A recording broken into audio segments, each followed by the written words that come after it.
چہروں پہ تلاوت کا ایک نور سجائیں گے، قرآن کو سینے میں ہم ایسے بسائیں گے، تطہیر و ہر دل کی قرآن کی تلاوت سے، شاداب رہے ہر روح ایمان کی حلاوت سے، ہم رب کے حضور اپنے جب سر کو جھکائیں گے، چہروں پہ تلاوت کا ایک نور سجائیں گے۔ ہر محفل قرآن میں رحمت کے وہ سائے ہوں، اللہ کے فرشتوں نے یوں پر پھیلائے ہوں، جب ذکر و تلاوت کا، جب ذکر و تلاوت ہم ہونٹوں پہ سجائیں گے، چہروں پہ تلاوت کا ایک نور سجائیں گے۔ نوخیز ہیں ہم غنچے گلدان محمد کے، ہم وارث خوشبو ہیں فرمان محمد کے، ہر دشت کو سینے کو، ہر دشت کے سینے کو پھولوں سے سجائیں گے، چہروں پہ تلاوت کا ایک نور سجائیں گے، قرآن کو سینے میں ہم ایسے بسائیں گے۔ آقا نے کہا ہم کو برتر ہی وہ انسان ہے، توحید کے داعی ہیں جو رہبر ایمان ہے، قرآن کو سیکھیں گے اور سب کو سکھائیں گے، چہروں پہ تلاوت کا ایک نور سجائیں گے، قرآن کو سینے میں ہم ایسے بسائیں گے۔ صدر محفل شیخ توحید عالم سلفی حفظہ اللہ، اسٹیج کے اوپر موجود قابل احترام علماء کرام، علاقے کے بڑے قدیم ادارے دارالقرآن عزیزیہ کے محترم اساتذہ کرام، محترم بزرگوں، نوجوان ساتھیوں، ماؤں اور بہنوں، پیارے بچوں،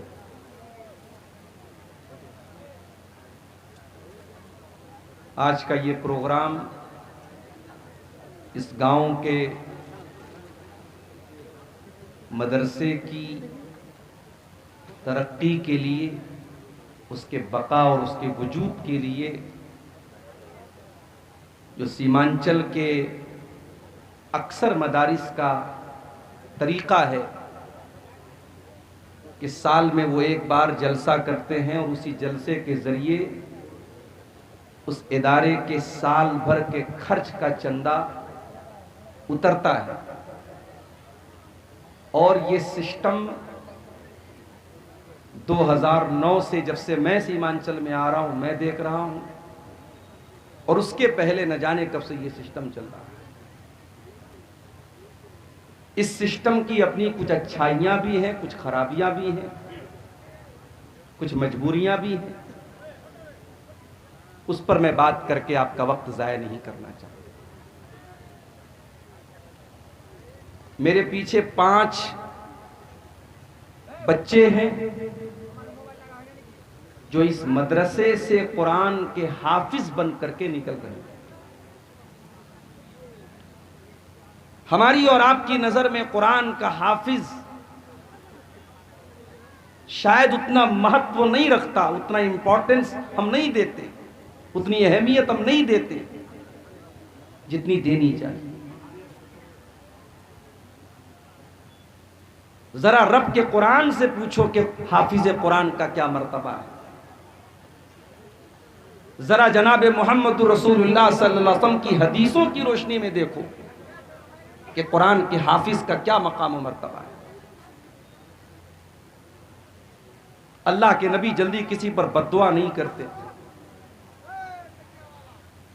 سیرت کی کتابیں اٹھا کے دیکھو،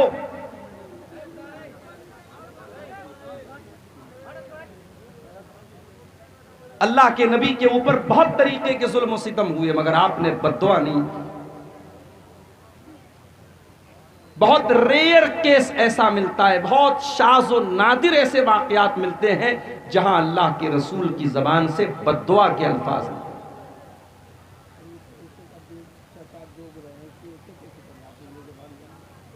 ایک موقع ہمیں سیرت النبی کے اندر ملتا ہے جب اللہ کے نبی بد دعا کرتے ہیں.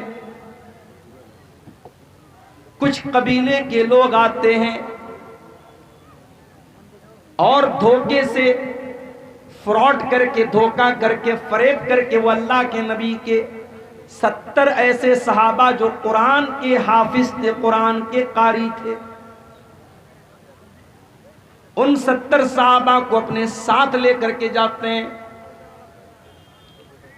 اور راستے میں غداری کر کے، فراڈ کر کے ان 70 صحابہ کو شہید کر ڈالتے ہیں، قتل کر ڈالتے ہیں. اللہ کے پیارے نبی کو اتنی تکلیف ہوتی ہے، 1 مہینہ کنٹینیو آپ نماز میں قنوت نازلہ پڑھتے ہیں. ہر نماز کی آخری رکعت میں رکوع کے بعد کھڑے ہو کر کے آپ قنوت نازلہ پڑھتے ہیں اور قنوت نازلہ میں آپ ان کافروں کا نام لے کر کے، ان کے قبیلوں کا نام لے کر کے بد دعا کرتے ہیں.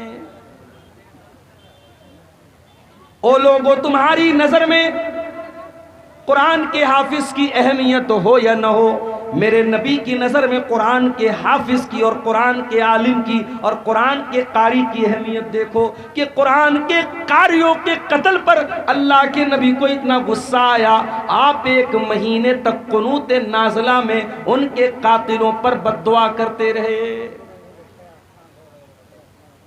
تو قرآن کا حافظ اور قرآن کا عالم بہت اونچا مقام ہے. اور میں مبارکباد دیتا ہوں ان 5 بچوں کو، ان کے خوش نصیب ماں باپ کو،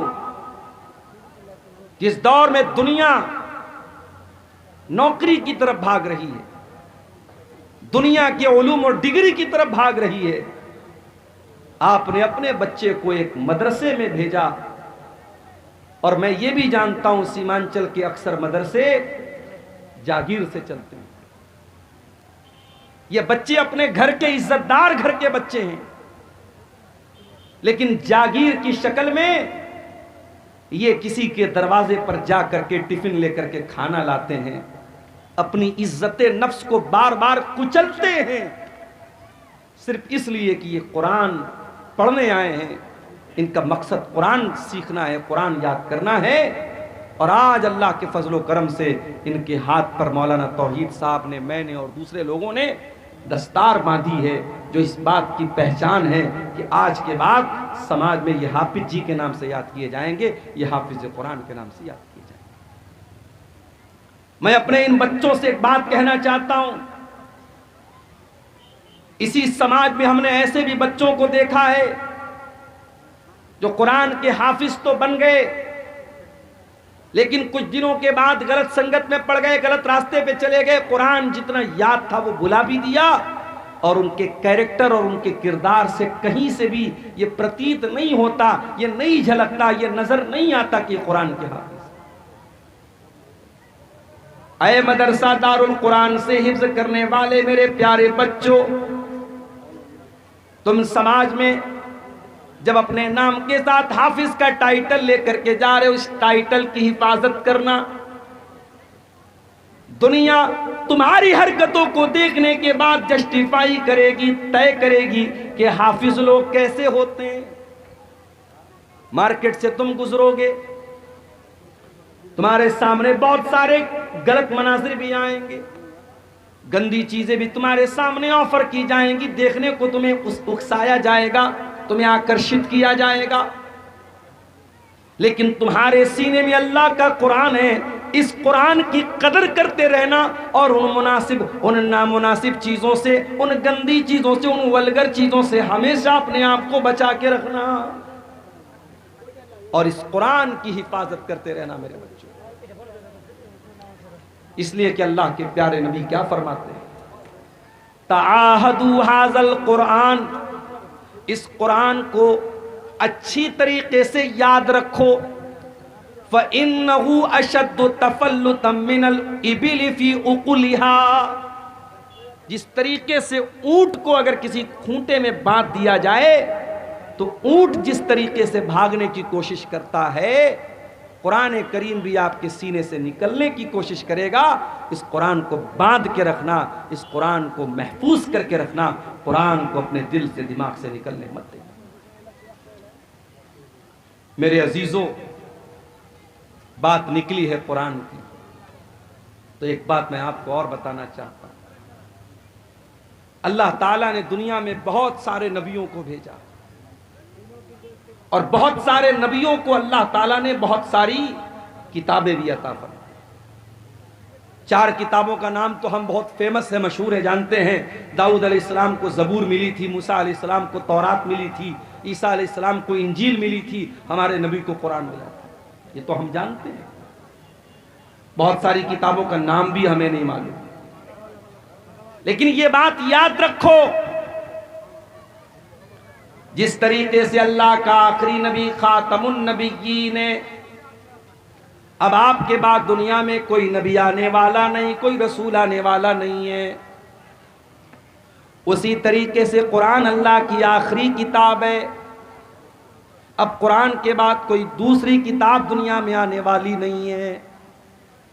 قرآن نے پچھلی تمام کتابوں کو منسوخ کر دیا، کینسل کر دیا. اب قانون چلے گا تو قرآن کا چلے گا. اب اگر مانا جائے گا کسی کتاب کے قانون کو، اگر کوئی کتاب بک آف لا ہے، اگر کوئی کتاب قانون کی کتاب ہے تو وہ قرآن مجید ہے. اور اسی لیے اللہ تعالیٰ نے قرآن کو اتارا تو کون سے فرشتے کے ذریعے اتارا؟ فرمایا نزل بہ الروح الامین. اس قرآن کو لے کر کے جبریل امین آئے ہیں، فرشتوں کے سردار آئے ہیں. تمام فرشتوں میں سب سے اعلیٰ، سب سے اعظم، سب سے بہترین فرشتے حضرت جبریل اس قرآن کو لائے ہیں. قرآن جس ہستی کے اوپر اتارا گیا، اس ہستی کے بارے میں اللہ قرآن میں کہتا ہے وَمَا أَرْسَلْنَاكَ إِلَّا رَحْمَةً لِلْعَالَمِينَ. اے نبی، ہم نے آپ کو ساری کائنات کے لیے رحمت بنا کر کے بھیجا. قرآن کا اتارنے والا کون؟ رب العالمین. قرآن کو لے کر کے آنے والا فرشتہ کون؟ روح الامین. اور قرآن جس ہستی پر اترا، اس ہستی، وہ ہستی کون؟ رحمت للعالمین. قرآن جس مہینے میں نازل ہوا، وہ مہینہ بھی سارے مہینوں میں سب سے زیادہ برکت والا. یہ میری ہی تقریر کے دوران مائک کو جو ہے گڑبڑ ہونا تھا، بار بار یہ چھوڑ رہا ہے، پکڑ رہا ہے. کہاں ہے بھیا مائک والے؟ پیسہ ویسا نہیں ملے گا آپ کو، بے فکر رہیے آپ. شہر رمضان الذی انزل فیہ القرآن. قرآن کریم کون سے مہینے میں اترا؟ رمضان میں اترا. سارے مہینوں میں سب سے زیادہ برکت والا مہینہ رمضان کا. آج ایک صاحب مسئلہ پوچھنے لگے. 15-16 سال پہلے 15-16 سال پہلے کسی آدمی نے رمضان کے روزے کی حالت میں اپنی بیوی کے ساتھ صحبت کر لیا. غلطی کا احساس ہوا. اب وہ انسان کفارہ ادا کرنا چاہتا ہے. میرے پاس مسئلہ آیا, مولوی صاحب کفارہ کیا ہے؟ میں نے کہا 60 دن کنٹینیو روزہ رکھنا ہے, ایک دن کی بھی گیپنگ نہیں. ایک روزہ اگر آپ نے خراب کیا تو آپ کو 60 روزہ رکھنا ہے کنٹینیو. اور اگر 60 روزے کی طاقت نہیں ہے تو 60 مسکین کو کھانا کھلانا ہے. یہ رمضان کے روزے کی اہمیت, اور رمضان کے روزے میں اگر کوئی یہ غلط کام کر دیتا ہے تو اس کی اتنی بڑی سزا ہے. تو قرآن اترا ہے رمضان کے لیے. پھر رمضان کے آخری عشرے کی کسی ایک رات میں قرآن اترا ہے. وہ رات بھی تمام راتوں میں سب سے افضل ہے. انا انزلناہ فی لیلۃ القدر وما ادراک ما لیلۃ القدر لیلۃ القدر خیر من الف شہر. اے نبی, اس قرآن کو ہم نے لیلۃ القدر میں اتارا ہے, اور آپ کو کیا معلوم کہ لیلۃ القدر کیا ہے؟ لیلۃ القدر 1000 مہینے سے افضل ہے. 1000 مہینہ کیلکولیٹر پہ کیلکولیٹ کرو, تقریباً 84 سال بنتے ہیں. ایک رات جس رات میں قرآن اترا ہے, اس ایک رات کی فضیلت یہ ہے کہ وہ ایک رات اللہ تعالیٰ کے یہاں 84 سال سے بہتر ہے. یہ ہے قرآن کا مقام. ہم نے قرآن کو بڑی آسانی سے حاصل کر لیا ہے, اس قرآن کی قدر ہم کو نہیں معلوم ہے. یہ قرآن بہت بڑی دولت ہے اللہ تعالیٰ کی. یہ قرآن اللہ تعالیٰ کی بہت بڑی نعمت ہے میرے بھائیوں. یہ قرآن ہمیں اور آپ کو ملا ہے. اس قرآن کی قدر کرو, اس قرآن کی ویلو کو سمجھو, اس قرآن کی قیمت کو سمجھو. مان لیجئے ہائی اسکول اور انٹر کی پریچھا دینے والوں کو ہمارے یو پی میں یوگی جی ٹیبلٹ دے رہے ہیں. انٹر اور بی اے کرنے والوں کو یوگی جی ٹیبلٹ دے رہے ہیں, لیپ ٹاپ دیا جا رہا ہے. اس ٹیبلٹ کو, اس لیپ ٹاپ کو ایک اسٹیٹ کا مکھیہ منتری دے رہا ہے تو اس کی بڑی ویلو ہو جاتی ہے.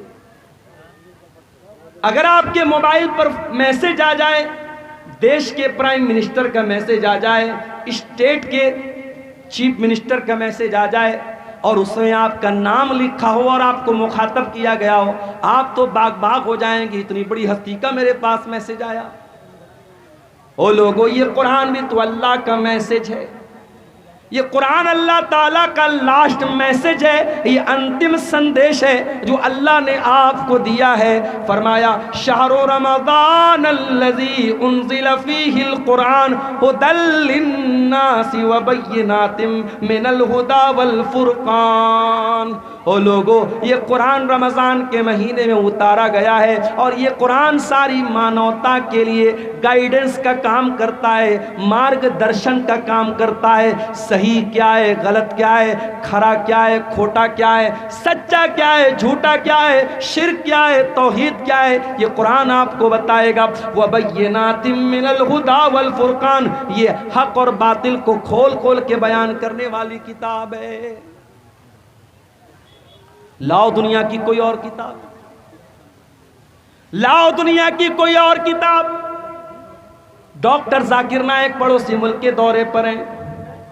ایک کرسچن نے سوال کیا, ڈاکٹر صاحب آپ نے بائبل کی فلاں آیت پڑھی ہے, آپ نے غلط طریقے سے کوٹ کیا ہے. ڈاکٹر صاحب نے کہا, ڈاکٹر ذاکر نائک نے کہا کہ اگر میں نے غلط کوٹ کیا ہے آپ پروف لا کے دے دو, میں مان لوں گا. اپنی دوسری تقریر میں ڈاکٹر ذاکر نائک بولتے ہیں کہ بائبل کے انڈیا کے اندر کئی ہزار نسخے ہیں, اور ان ہزاروں نسخوں میں بہت ڈیفرنس ہے, بہت فرق ہے, بہت انتر ہے. بائبل کے الگ الگ ایڈیشن میں بہت انتر. دوسری طرف آ جاؤ قرآن کے اندر, عثمان غنی رضی اللہ تعالیٰ عنہ قرآن پڑھتے ہوئے شہید کیے گئے, اور جب وہ قرآن پڑھ رہے تھے, اس قرآن کی کاپی کے اوپر, اس قرآن کے نسخے کے اوپر حضرت عثمان غنی کے خون کے چھینٹے بھی پڑے تھے. اور معلوم ہے وہ کون سی آیت پڑھ رہے تھے؟ اے بھائی کیا ہو رہا ہے؟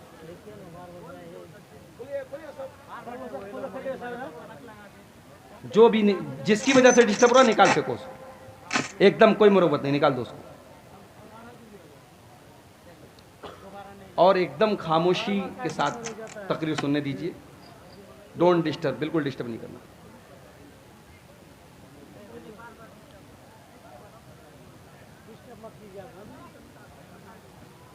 تو قرآن کریم،